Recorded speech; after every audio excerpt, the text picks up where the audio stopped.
There have been calls for unity now from both presidential candidates. We heard from President Biden in the Oval Office in that address last night. And now we've learned that Donald Trump is reworking his convention speech to try to bring the country together.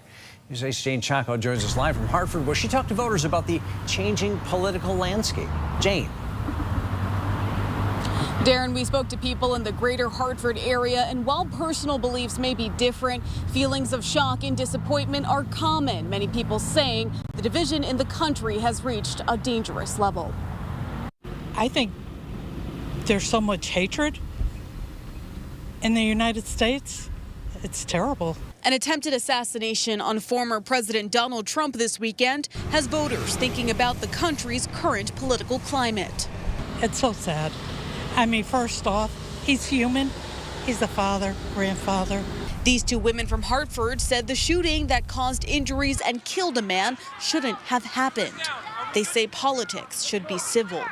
There's no reason for violence. There shouldn't be any reason to go that far. I don't think people should ever resort to violence like that. It's just not how it's supposed to work. On his social media network, Trump called for unity this weekend, saying, quote, "In this moment, it is more important than ever that we stand united and show our true character as Americans, remaining strong and determined and not allowing evil to win." Biden echoing a similar message in his address from the Oval Office Sunday night. While we may disagree, we are not enemies.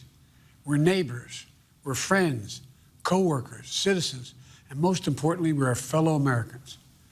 We must stand together. Quinnipiac University history professor Philip Goduti Jr. says this kind of message is important to hear from leaders as it sets the tone for the rest of the election.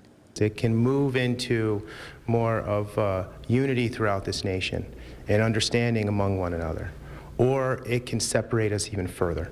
Voters say the country still seems to be split even after this horrific event. I would hope that this would bring people together, but at the present moment, I kind of feels like we're still divided, unfortunately.